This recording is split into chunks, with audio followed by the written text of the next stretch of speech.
Ok. Bien, buenas tardes, amigos. Seguimos en esta maratónica reunión, ¿no? Que estamos hablando sobre los conflictos que nos trae el mundo moderno con esta minería que viene calando pues, a las comunidades campesinas que tenemos en nuestro espacio, a las comunidades indígenas. Vemos en todos los ámbitos, no solamente en el Perú, como acaban de decir ustedes, sino en todo el mundo.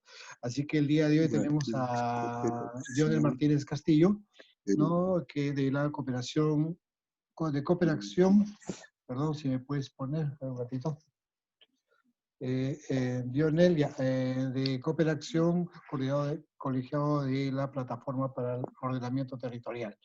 Entonces, Dionel, tendrás un tiempo prudencial para que puedas exponer y luego también aperturamos una rueda de intervenciones y preguntas o de repente alguna opinión. Adelante, Dionel.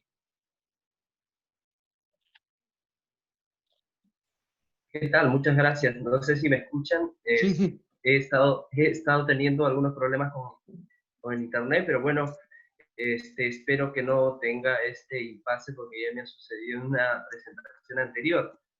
Okay. Bueno, encantado de poder participar en este espacio a invitación de Johanna, que es mi compañera de la Universidad de San Marcos.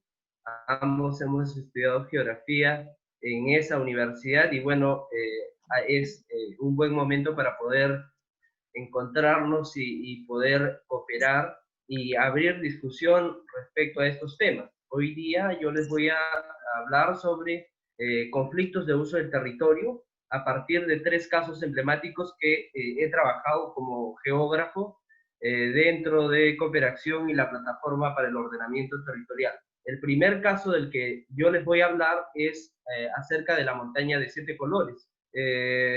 Quizá alguno de ustedes recordará que en el 2018 hubo una gran controversia debido a la concesión de 400 hectáreas en un territorio muy conocido, que es un hotspot turístico, la montaña de 7 colores, o también conocida como Rainbow Mountain. Y aquí resulta que en marzo de ese año, el Instituto Geológico, Metalúrgico y Minero, decidió a través de una resolución otorgar una concesión minera a una subsidiaria peruana que se llama Minques, cuya casa matriz está en Canadá. Y entonces resulta que se dieron, ¿no es cierto? Aquí si ustedes pueden ver en la pantalla este cuadrado de 400 hectáreas. Dentro de este cuadrado de 400 hectáreas está la montaña de 7 colores, que pertenece a 2 provincias, que está entre la provincia de Quispicanchi y Canchis en el Cusco. Y también, curiosamente, está entre 2 distritos, el distrito de Pitumarca para el lado de Canchis y el distrito de Cusipata para el lado de Quispicanchi. Entonces, nosotros en Cooperación siempre estamos haciendo monitoreo del avance de las concesiones mineras. Tenemos un documento que se publica cada 6 meses que se llama el Observatorio de Conflictos Mineros en el Perú, y entonces en el marco de ese monitoreo nos dimos cuenta pues que este espacio había sido concesionado. Entonces publiqué un artículo extenso que se llama La incoherencia del sistema de planificación territorial en el Perú, y entonces fue así como llegó o tuvo fue conocido este proceso de concesión, y digamos que las masas se levantaron a través de la red y finalmente incluso Martín Vizcarra tuvo que responder por la concesión de este espacio tan importante, no solo en términos turísticos, sino también en términos de territorio que le pertenece a comunidades indígenas, ¿no? Y entonces lo que yo discutía en este artículo que publiqué era el hecho de que habían un sinnúmero de instrumentos En este caso estamos viendo ahí un mapa sobre la zonificación ecológica, económica del departamento de El Cusco. Yo discutí el hecho de que el Estado hace enormes esfuerzos para poder desarrollar estos estudios, que son costosísimos, que son millonarios, pero que sin embargo las instituciones que otorgan estas concesiones no los toman en cuenta. Y finalmente, pues, otorgan sin mayor consulta, sin mayor, digamos, sin hacer una revisión exhaustiva y tomando en cuenta estos documentos de los gobiernos regionales y gobiernos locales. Entonces, así fue como se difundió esta noticia ampliamente y tuvieron que salir a responder, como digo, hasta el presidente Martín Vizcarra. Finalmente, no fue, no es cierto, una respuesta de parte del Instituto Geológico Minero y Metalúrgico, quien dijo que ya vamos a anular, ¿no es cierto?, esta concesión porque está en un espacio tan importante, sino que más bien fue la presión de la gente. En este caso, el artículo sirvió para alertar a todos aquellos interesados y en general a la población sobre esta concesión, y fue esa presión de que dio paso a que la concesionaria, en este caso Minques, dijera, bueno, vamos a renunciar, ¿no es cierto? Y ahí ha habido un proceso largo para que finalmente esta concesión minera se anule. Ha tenido que pasar por el Consejo de Minería, que es el ente máximo en la toma de decisiones dentro del sector minero, y finalmente, pues, digamos que tuvieron que procesar esta renuncia que hacía voluntariamente esta empresa minera, ¿no? Y entonces ahí vemos pues que también hay un aporte importante por parte de la sociedad civil y quienes estamos siempre monitoreando estos casos. Este espacio es muy requerido, entre comillas, o es conflictivo, porque como he dicho anteriormente, está en la frontera entre dos provincias, dos distritos, y estas provincias tienen problemas de límites. Y resulta también que las comunidades campesinas que se encuentran en este lugar, como son unidades territoriales de organización del territorio, también tienen problemas de límites, incluso dentro de la comunidad de Pampachiri, que es la que explota el recurso turístico, tiene problemas en términos de administración y entre los comuneros mismos que dicen que le pertenece a tal o cual comunero, etcétera, ¿no? Entonces vemos aquí pues que en realidad hay distintos tipos de conflictos, pero que finalmente la amenaza mayor, que era la concesión minera, digamos que fue anulada. Y hace poquito, el año pasado, se creó el área de conservación regional Ausangate, que incluye a este hotspot turístico y por tanto le da mayor seguridad jurídica, entre comillas, para que no vuelva a ser concesionada en el futuro. Otro caso del que yo les quiero hablar es este que está sucediendo ahorita mismo en Lima. Este es un mapa de el sistema Marca Pomacocha. El sistema Marca Pomacocha es un sistema hidráulico que le da agua a Lima a través de un trasvase, que le llaman el trasvase transandino, y para eso se utiliza un túnel que trae las aguas del río Mantaro. Esta línea celeste que la estoy punteando aquí con el cursor es el límite entre varias cuencas, ¿no? Y específicamente para este lado discurren las aguas del río Rímac y para el otro lado las aguas del río Mantaro. Y entonces, como hay esta barrera natural, entonces obviamente desde hace muchos años, me parece que desde los años 80, no, antes incluso, ya había una escasez de agua en Lima y es por eso que se plantea este trasvase de agua. Entonces, ¿qué está sucediendo en esta zona? Entonces, pongo aquí este poligonito chiquito porque nos vamos a referir específicamente a ese espacio. Y entonces, haciéndole un zoom, que vemos ahí una infraestructura, un ecosistema hídrico natural, ¿no es cierto?, con lagunas. El límite de la cuenca está pasando por este lado. Para este lado discurren las aguas del río Rímac y para el otro lado, como dije, las aguas del río Mantaro. Y entonces, aquí hay un sistema hidrológico, un ecosistema de bofedales, de agua superficial discurriendo hacia ambos lados, también lagunas y nevados temporales. Y entonces, ¿qué está sucediendo en ese espacio? Como les dije, ahí hay toda una infraestructura que se ha construido para aprovechar esa agua y trasvasarla hacia Lima. Y aquí lo que vemos, este puntito amarillo, es la construcción de unas represas. En este caso son lagunas que han sido represadas para tener un mayor volumen o para obtener un mayor volumen de agua. Y se ha construido también canales de conducción. Esta es la boca del túnel, y esta línea que vemos con puntitos en círculo es el túnel que está atravesando las aguas desde el río Mantaro hasta el Apurímac.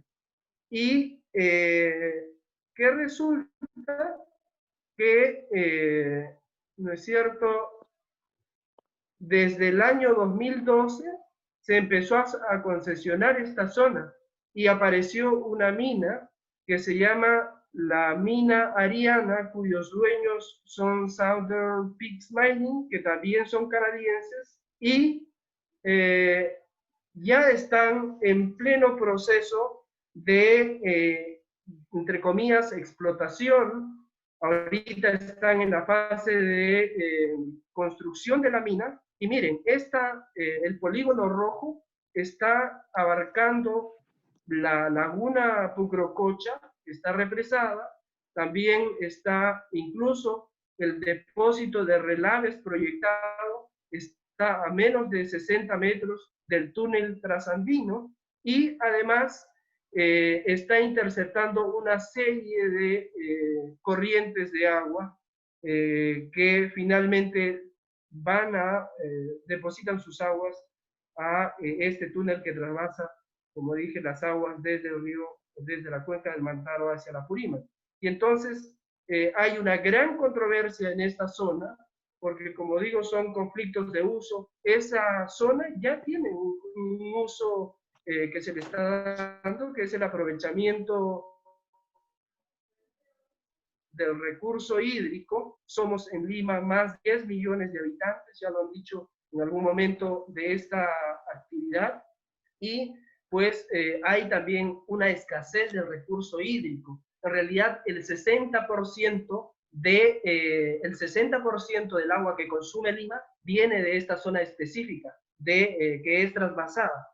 Y entonces a mí me parece realmente absurdo de cómo el Estado toma decisiones sin mirar que puede perjudicar a millones de personas, pero además perjudicar la misma infraestructura que le ha costado miles de millones de soles a el mismo gobierno. Hay una inversión, si no me equivoco, desde el año 60 hasta la actualidad, que está en canales que conduzcan el agua de esta cuenca hacia este túnel. Es el único túnel del sistema Marca Pomacocha. Las lagunas están más al norte, las grandes lagunas, las marcas que se llaman Marca Pomacocha, y a mí particularmente me parece absurdo. Los cuadros rojos que ustedes ven aquí son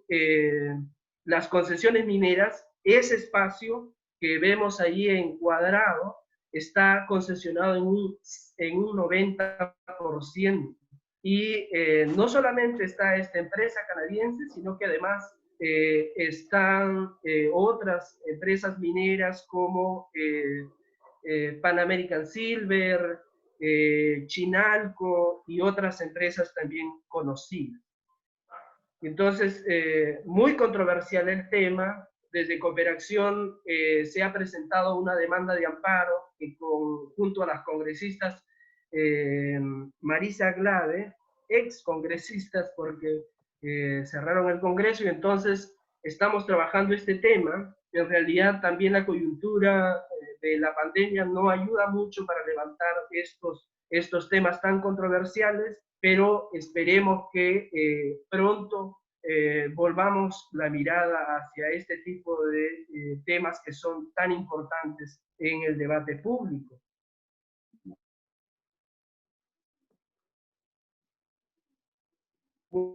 Bueno, ahí tienen unos artículos, también otros artículos que yo he escrito sobre el tema. Y finalmente, les quiero, aquí veo que hay varios compañeros de Apurímac, quiero hablarles sobre un caso específico de una comunidad campesina en la que trabajamos. Como Cooperación tenemos presencia en la provincia de Cotabambas, Espinar y Chumbivilcas, que son parte de los territorios de influencia del corredor minero en el sur andino. Y entonces nosotros estamos trabajando en Cotabambas estos procesos de ordenamiento territorial, y es en el marco de estos procesos que hemos podido encontrar de que, por ejemplo, esta es una comunidad campesina que se llama Queuñapampa. Queuñapampa está a 1 hora con 15 minutos de la capital distrital de Akira. Y Akira pues tiene restos arqueológicos muy importantes, y justo uno de estos restos arqueológicos tan importantes para el distrito, incluso para la provincia y quizá del mismo Apurímac, está las ruinas Marcansaya. Y en estas ruinas Marcansaya, han sido concesionadas.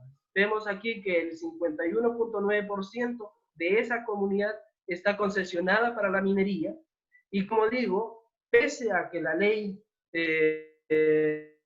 menciona lo contrario, de que las zonas que registran restos arqueológicos no deberían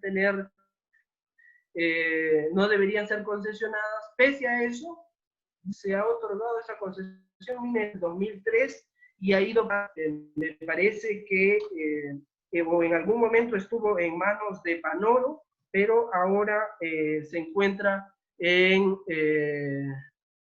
tiene otro dueño que ha sido traspasado, ¿no? A veces también es muy controversial, es muy turbio este tema de las transacciones mineras de concesiones. Entonces nosotros también hemos hecho denuncia de este tema, y han participado algunos compañeros. Quizás si hay tiempo podría mostrarles un video de la denuncia, pero vamos avanzando. Entonces, no es un caso aislado, ¿no? Este caso de la concesión de un resto arqueológico, ya vimos al inicio también la concesión de un hotspot turístico. Entonces, no es un caso aislado, porque hay muchas comunidades campesinas, hay muchas comunidades nativas, hay ecosistemas hídricos muy importantes que están concesionados. Y seguramente, como vemos aquí en el mapa de Apurímac, habrán pues muchísimos de estos ejemplos que se repiten, ¿no es cierto?, a nivel local. Este es un mapa que va a ser presentado en el Observatorio de Conflictos Mineros, ahora en julio. Es el último actualizado, está calientito. Se ha elaborado en mayo de este año por nuestro equipo, el equipo de geógrafos de Cooperación, y pues vemos que el 47.3% de todo el territorio de Apurímac se encuentra concesionado a la minería. Y si uno ve en perspectiva histórica, el tema de las concesiones, vemos pues que van oscilando año a año, pero que no bajan, ¿no es cierto?, de casi la mitad del territorio apurimeño de estar concesionado. Asimismo, les quería mencionar de que Apurímac es el segundo departamento del Perú de tener su área departamental más concesionada a nivel de la actividad minera, y ya pues se darán cuenta, como he dicho anteriormente, la cantidad de conflictos de uso por el territorio que están generando. Muchas veces los mineros a su favor argumentan de que, bueno, es una concesión minera, es un título habilitante, ¿no es cierto? Es un derecho, por tanto, no significa que voy a hacer explotación minera o exploración minera inmediatamente al lado de que me pertenece esa parte del subsuelo. Pero las investigaciones que se han hecho, Johanna vi que mencionó un autor muy conocido en la geografía, que es Anthony Bennington, señala claramente las consecuencias, y nosotros en campo, por supuesto, también corroboramos todo el tiempo las consecuencias del otorgamiento de concesiones mineras, entre las cuales está pues la especulación de las tierras. La gente empieza a querer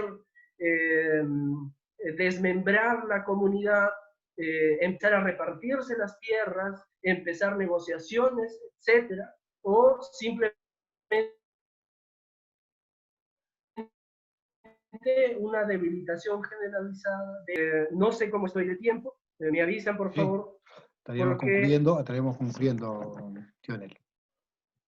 De acuerdo. Bueno, esa era la última lámina. Tengo un video pequeñito que quería mostrar. A ver, voy a ver si es posible mostrar.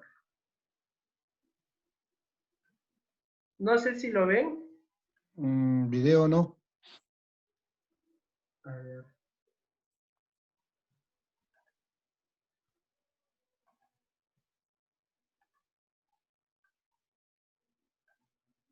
Ahí está.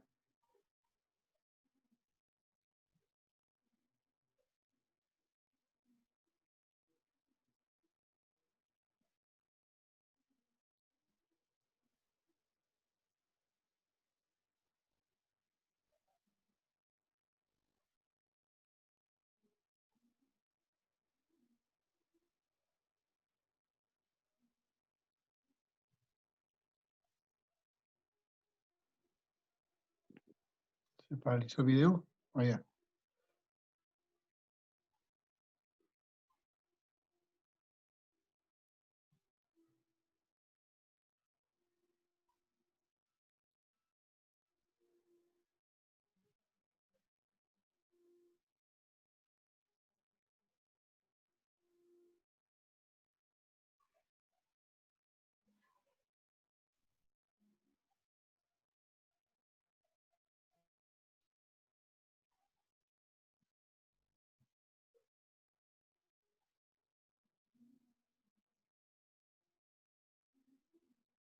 No tiene audio, ¿no?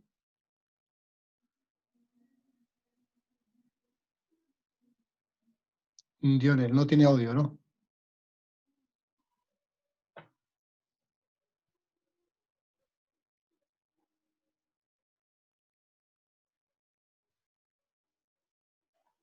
Sí, por ahí lo vamos a dejar. Ok, listo. Ok, Lionel, muchas gracias. Creo que es importante, nuevamente vamos a decir lo mismo, porque hay cosas que se van escuchando ya hace muchos años, pero sin embargo se siguen dando, ¿no?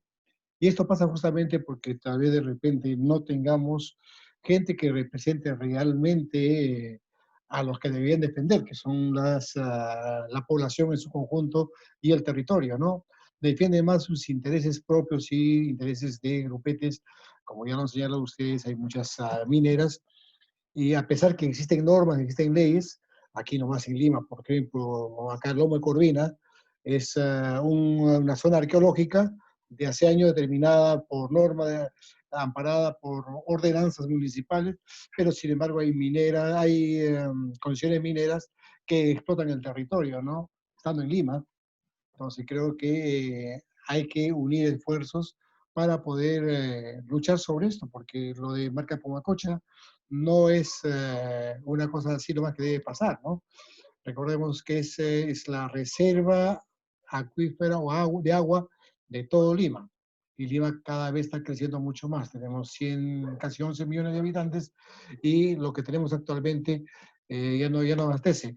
Yo pasé por ahí hace unos cuantos años y ya vi muchas concesiones mineras que estaban trabajando en las zonas cercanas a toda a todos los lugares donde hay agua, que son las lagunillas o las lagunas que existen en esa zona, ya estaban con concesiones mineras y están trabajando, ¿no? Y cómo han avanzado a la fecha. No tenemos, como digo, representación nacional, o sea, hablamos de los congresistas que lamentablemente dejan pasar estas cosas para que se hagan las concesiones mineras, ¿no? Aperturamos la sala para que puedan intervenir, por favor. Los que quieran intervenir nuevamente, levanten la mano, señalen ahí para ponernos en la cola y pueden abrir su micro y conversar. Adelante, por favor. Sí, Domingo. Eh, Señor Dionel, en primer lugar, para agradecer con su participación, se viene demostrando que la juventud está comprometida con los temas no solamente regionales, sino a nivel nacional. Y esta apertura que hemos hecho a nivel de Apurimaja tiene la perspectiva también de coordinar con otras regiones y, como alguien planteaba, hacer una unidad, porque entendemos que a 200 años de república necesitamos nuevas propuestas que tengan la dignidad de defender los recursos naturales y también una población que tome conciencia de la necesidad de hacer suyo los recursos naturales que tiene el país. Hay una gran contradicción en que el país sea rico en recursos naturales y una población pobre. En ese sentido, mi saludo a Joana y Joel por esta presentación y ya con esto apertura, digamos, con una buena participación de asistentes, una apertura de participación de otros amigos de otras regiones que nos den una visión más amplia del problema social. Muchísimas gracias. Ok, gracias. Tenemos a Galaxy, no sé, pueden aperturar sus cámaras, por favor, para que se ve mucho más bonito cuando se ve a la gente a la cara, conversando de frente con... No, ahí está, muchas gracias. Y también identificarse de repente, ¿no? Galaxy, adelante. ¿Con quién tenemos el gusto, Galaxy? Llaqtamasi, kismi kachani noqaqa. Noqaqa sutikuchani Adolfo Cáceres. Muy bien, Adolfo. Rexichani Guzmanta, Paillata Rexichani. Ya. Mis queridos amigos, hace poquito la exposición del joven nos muestra de cómo, por ejemplo, las empresas mineras se imponen a una situación que dañaría a 11 millones de peruanos que viven en Lima. Imagínense nomás de que van a tener que de repente hasta colapsar ese proyecto de canalización o entubamiento, no sé cuál será el término, de las aguas que vienen del río Mantaro. Entonces, esta es una muestra muy clara de cómo se manifiesta el neoliberalismo. Es decir, de cómo el mercado se impone al propio Estado, ¿no? Entonces, nosotros tenemos que pelear, tenemos que pugnar porque el Estado mínimamente pues sea el ente del país y de la nación que pudiera mediar para que no se agreda a los 11 millones, por decir, de pobladores que habitamos Lima. Luego, quiero transmitirle también a la señorita que ha estado haciendo la primera exposición sobre los aborígenes, algo de eso. Y tengo la suerte de conocer, por ejemplo, Pitumarca. En la década del 80, en esa zona se practicaba el torque, ¿no? Hoy en día, muy posiblemente, ya no existe este hecho. Y me está dando lugar a que de repente con el tiempo vamos a tener que hacer eso, porque esta situación de la pandemia de repente va a anular lo que es el billete, lo que es el dinero. Así que, amigos, esta es una muy buena oportunidad para tener que manifestar muchas cosas. Okay. El asunto es de que el tema es muy amplio. Así es. Hablar, desde luego que son vinculantes, pero es muy amplio. En las próximas oportunidades habría que tocar asuntos específicos, concretos y breves. Y discúlpeme que me lo haya tomado el tiempo. Okay, Hasta muchas otra gracias. oportunidad. Gracias, ok. Nico, antes de Nico, Sí. vamos a leer un ratito, vamos a leer lo que dice Carlos Osco Ana María, ¿no? Dice, para manifestar que Cooperación en noviembre de 2010 ha manifestado que el 55% del territorio de Apurímac se encontraba bajo concesión minera, con tendencia a crecer, y según los datos de INGIMET, reportados en las zonas ¿qué cosa es zona ecológica? No sé, bueno, de la región de Apurímac, el año 2015, que las concesiones mineras eran aproximadamente del 75% de la región, más no del 45% como manifiesta el expositor. Bueno, tendrá oportunidad en todo caso, Dionel, para poder hablar también sobre el tema. Adelante, Nico, buena, de Estados Unidos. Sí, muchísimas gracias, señor César. No sé si me escuchan. Estoy en la calle ahorita viendo. Ok, correcto. Pues Pero primero está prohibido felicitarlos salir a la a... calle, ¿eh? Ya no está en la calle, estoy ya con está todos los en la cuidados. casa ya. Okay. Felicitarlos a Johanna y tanto a Dionel por la brillante exposición que han hecho hoy día. Quiero referirme respecto a lo que afecta. Yo soy licenciado en turismo y trabajo en este sector hace más de 4 años atrás. Y respecto a este tema de lo que es, por ejemplo, el Cerro de Colores, es que cuando ya empezaron a poder ver de que era importante este lugar desde el momento que se ha venido viendo como recurso paisajístico, pero en este caso, son procesos que se tienen que hacer para poder salvaguardar sitios como esta. En el caso de Mollebamba, en el caso específico que haya visto, por ejemplo, Johanna, la carretera de Mollebamba hacia la minera está pasando por un centro arqueológico que se llama Arcopunco. Y dentro de todos los estudios que existe hasta ahora, nadie dice nada si hubo un estudio arqueológico previo a la apertura de la carretera. Entonces, el primer trabajo que se debe hacer dentro de las comunidades es concientizar y hacer un registro de todos los centros arqueológicos. Existe un estudio dentro de lo que es en Mollebamba a nivel de la cuenca Juan Espinosa Medrano, tanto del arqueólogo que es de Calcauso, Francisco Huarcaya, y del arqueólogo Peter Van. Existe 44 centros arqueológicos de interés, pero que ninguno está ninguno está como que salvaguardado dentro de lo que son del Ministerio de Cultura, en la lista como patrimonio natural o recurso cultural. Entonces, el trabajo es bastante grande porque la comunidad debe primero aperturar desde hacer tiene que ver el territorio, ¿no? Primero delimitar territorio de los centros arqueológicos para poder salvaguardar cada uno de sus centros arqueológicos y de esa manera protegerlos. Entonces hay un trabajo de concientización desde la población. El tema es que cuando se hacen las negociaciones mineras no se está tocando el tema de cultura con su debida o con el debido respeto de que pues a veces esto que habla es verdad, Johanna, ¿no? El divisionismo y todo el interés personal. Pero creo es que hay jóvenes que realmente están bien comprometidos con su pueblo y se debe ya empezar con este trabajo de reorganizar, de ese trabajo de concientización de que la cultura es necesario protegerla para seguir viviendo nuestro ser y nuestro hacer de cada uno de nuestros pueblos. Nada más, señor César. Ok, muchas gracias a Nico. Sí creo que hemos tratado el tema con el doctor Peter Van Delen, ¿no? Creo que existe el compromiso en todo caso, en base a lo que ha venido trabajando él y con lo que señala tú, Nico, de tratar de visibilizar las zonas arqueológicas que tenemos, ¿no? Y que estén inscritas en el Ministerio de Cultura y que puedan ser protegidas. No sé qué tanto podrá proteger el Ministerio de Cultura con el magro presupuesto que tiene.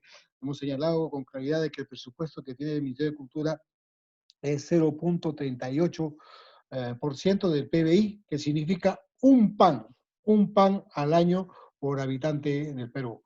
No sé qué tanto pueden hacer con eso, pero creo que el trabajo masificado que se puede hacer desde lo que estamos iniciando nosotros aquí con la Federal, creo que va a ser posible por lo menos los esfuerzos que se hagan y que no se pierda todos los recursos arqueológicos y al final también se conviertan en un producto cultural, un producto turístico que también lleve un poco más de iniciativas, proyectos, dinero a las comunidades campesinas que tenemos en nuestra zona. Si no hay otra intervención, en todo caso, Dante, adelante, tu micro. Sí, buenas noches. Quería felicitar a los dos expositores. Y hay una cosa que ellos han subrayado, pues realmente el problema es, el Perú es un problema geográfico, es un reto geográfico, eso todo el mundo lo sabe.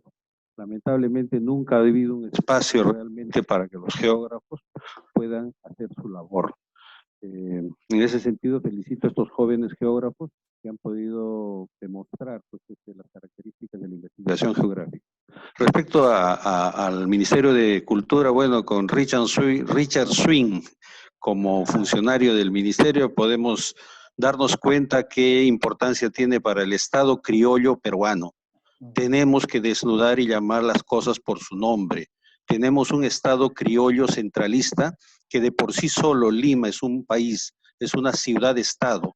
Lima es una ciudad-estado que se alimenta de todas las regiones y poco o nada le interesa el país. Entonces, si nosotros seguimos pensando que el Perú es un Estado unitario, entonces nos hemos comido el sapo y somos parte del problema. Pero si identificamos que el Perú en realidad está dividido por dos países, la ciudad-estado de Lima, que es el Estado criollo, y el Estado nacional, que no está siendo atendido por este Estado criollo. Entonces ya podemos confrontarlos sin engañarnos y sin pensar, qué raro, ¿no? Qué raro. ¿Cómo explotan? ¿Por qué no hay protesta? Obviamente, primero nos han bastardizado. Nosotros en un 72% tenemos heredad genética indígena, pero nadie lo acepta, nadie lo acepta. Entonces somos cholos mestizos sometidos psicológicamente por el Estado criollo. Si eso no cambia, difícilmente que cambien el resto de las cosas. Ok, muchas gracias. Ahí está José Carlos, creo, que quiere intervenir. José Carlos Osco. César, ¿se puede preguntar? Sí, por supuesto. ¿Quién habla? Javier.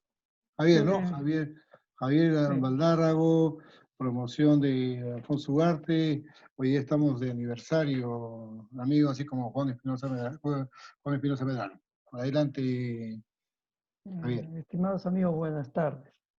Saludo a Dionel y a Johanna por sus exposiciones. Da gusto que jóvenes se preocupen por la situación geográfica, cultural del Perú. Sin embargo, quisiera preguntarles si ellos están al tanto del potencial minero para el desarrollo del país, qué tanto influye los recursos mineros en el presupuesto público. ¿Y cómo es que se tratan las concesiones mineras en Canadá, por ejemplo, o en otros países, en los que Chile es un vecino muy cercano, los que se puede desarrollar en forma coordinada con las poblaciones, comunidades, para sacar adelante el país, ¿no? Eso nomás, brevemente. Gracias. Ok, gracias. En todo caso, ahí tiene la palabra Dionel. Sí, muchas gracias. A ver, les quiero comentar que, bueno, yo soy coordinador colegiado de la Plataforma para el Ordenamiento Territorial. De repente, si tienen un poco de tiempo, pueden googlearla en algún momento. Esta plataforma está integrada por cerca de 10 organizaciones, entre las que se encuentra la Red de Municipalidades Urbanas y Rurales del Perú. Y una de nuestras propuestas para solucionar este tipo de conflictos es que se implemente en el Perú, se implementen procesos de ordenamiento territorial. ¿Qué es el ordenamiento territorial? Ordenar, poner cada cosa en su lugar en los territorios. De acuerdo, claro,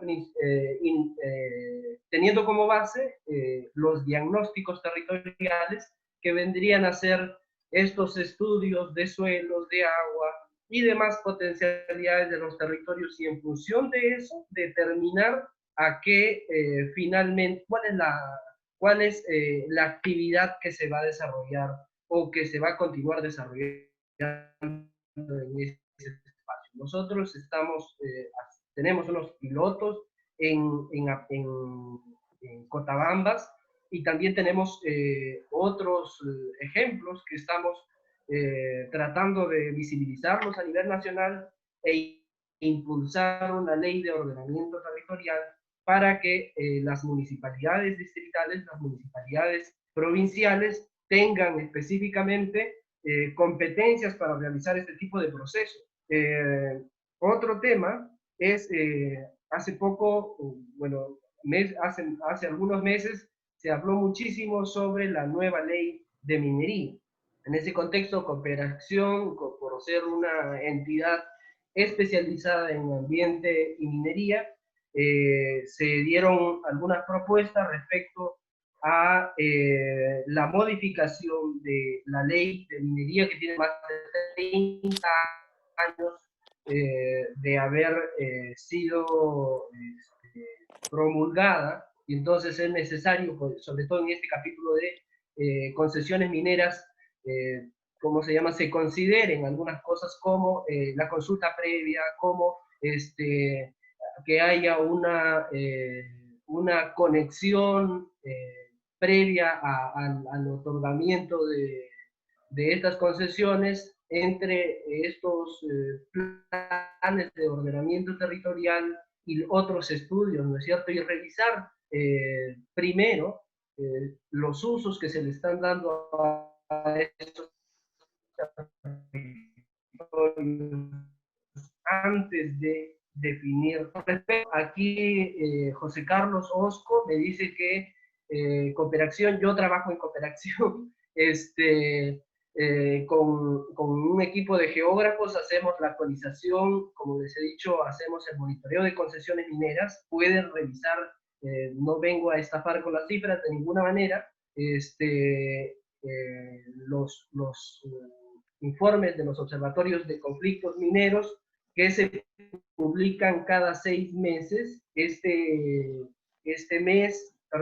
julio se va a publicar el observatorio, que me olvidé el nombre, me parece, el número, me parece que es el número 26, y ahí van a estar publicadas las cifras, y para entender lo que menciona él, sería bueno también echar una rápida mirada al contexto internacional de las inversiones mineras. Es cierto que en algún momento Apurímac, en el 2014 llegó a un pico máximo de su territorio concesionado con un 69.3%. De ahí ha habido una desaceleración, una caída en la inversión minera en el Perú, pero también en el mundo, ¿no? Por la caída de los precios de los minerales, y ha caído hasta 44.62% en el 2017, y ahora estamos en un periodo más o menos que podría llamarse de estabilidad en las inversiones, porque hay un 47% de ese territorio que está concesionado. Y respecto a esa pregunta sobre el potencial minero y alternativas, me parece que yo personalmente soy uno de los férreos creyentes de que el país necesita una diversificación productiva. El año pasado estuve en un curso, en un debate en Bogotá acerca de la reprimarización de la economía de América Latina, y justamente se ve pues que desde los años 90 el país ha vuelto a ser un exportador de rocas sin procesar, ¿no? Ha habido una reducción enorme de la industria nacional y eso afecta definitivamente el valor agregado y la generación de riqueza en el país mismo. Estoy de acuerdo de que en la actualidad la minería aporta significativamente a los presupuestos que se tienen en los gobiernos regionales y los gobiernos locales, pero eso definitivamente debería ser, además, ¿no es cierto?, un llamado de atención a que se invierta bien ese presupuesto, y lo que le llaman los economistas el eslabonamiento hacia otros sectores, es decir, que ese dinero sea también utilizado para fomentar la diversificación de otras actividades. El Perú es un país que tiene, es un país con mucha biodiversidad, múltiples pisos altitudinales, muchas potencialidades, y por tanto debemos mirar hacia ese lado, porque si seguimos en esta línea de ser un país exportador de rocas, definitivamente no vamos a llegar al ansiado desarrollo. Y lo que nos muestra esta situación de pandemia que ahora estamos viviendo es que el abandono en la inversión, ¿no es cierto?, pública, 30 años del neoliberalismo, es vergonzoso de que esos 30 años hayan servido para solamente tener menos de 100 o 100 camas de cuidados intensivos, ¿no? Lo cual es realmente vergonzoso. La educación en el país está también muy, ¿cómo se llama?, reducida, empobrecida, y la ciencia también.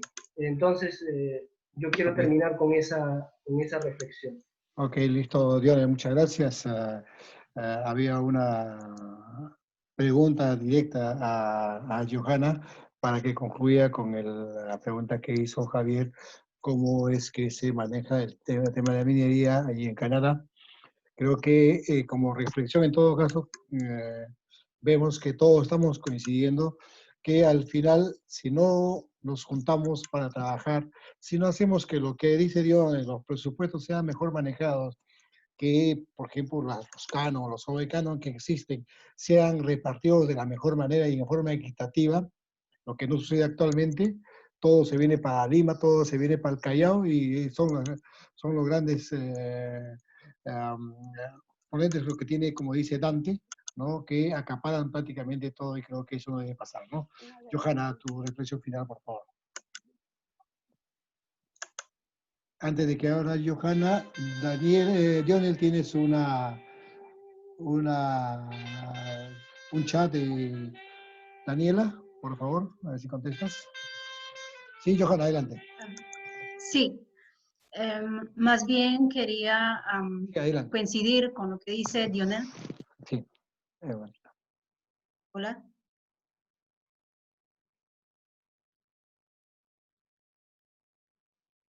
¿Me escuchan? Sí. Para, sigue, por favor, adelante, adelante.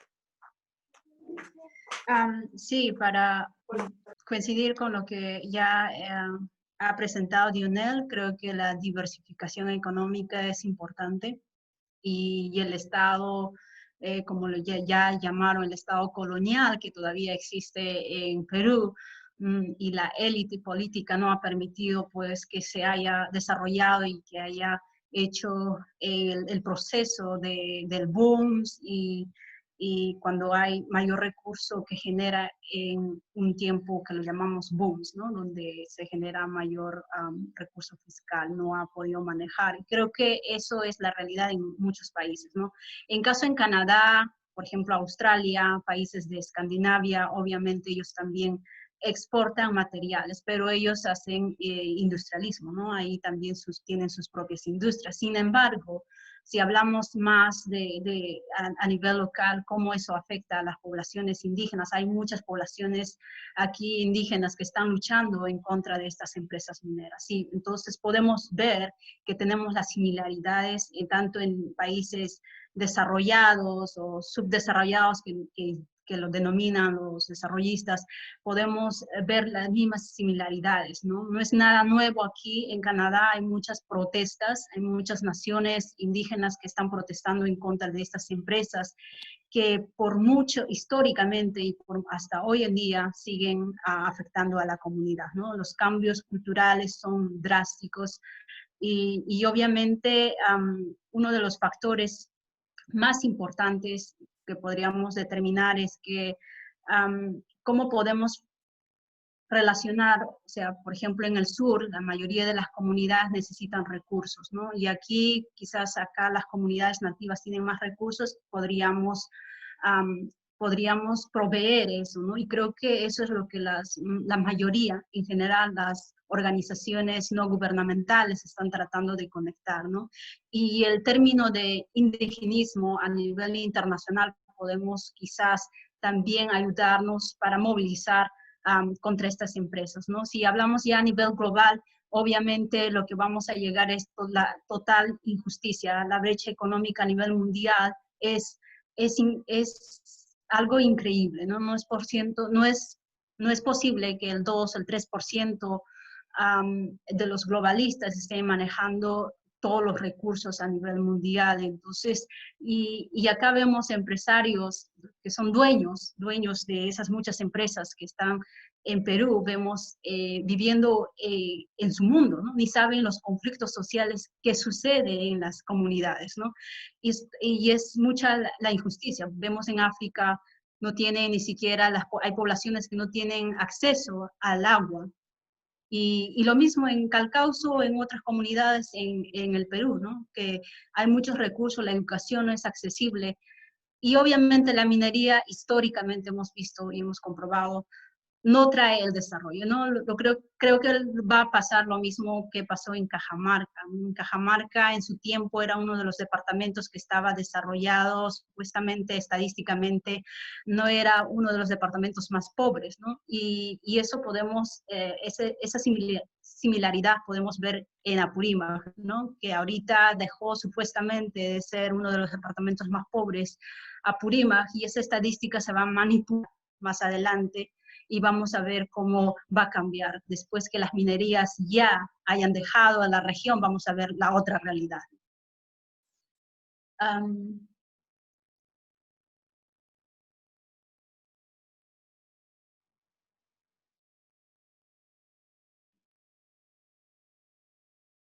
No sé si me escuchan.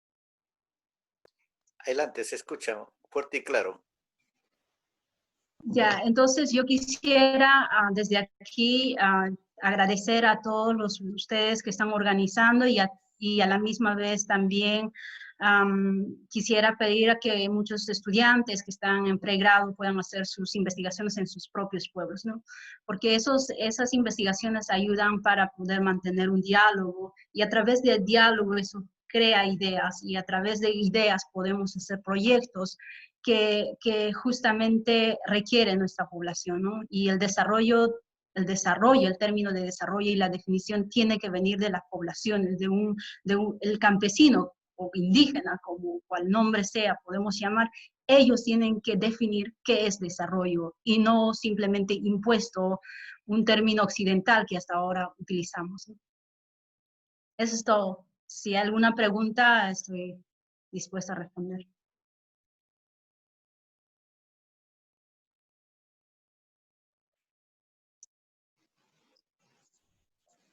Johanna, una breve pregunta. ¿Esa ley de la consulta previa hay en Canadá? Quisiera, no sé, Sí, ¿puedo responder? ¿Puedo responder? Sí. César. Ya, sí, hay no sé, una... luego después de Ivana, quisiera la palabra. Bueno, solamente para responder a Javier, sí existe, ¿no? Acá hay una consulta previa. El problema es que la consulta previa ha creado mayor inversión de las empresas mineras, ¿no? Es una forma de poder expandir las empresas mineras, ¿no? Entonces, muchas naciones y comunidades nativas aquí en Canadá, en Estados Unidos, están protestando y justamente esta consulta previa es favorecida para el Estado y para las corporaciones y no necesariamente para las poblaciones nativas, ¿no?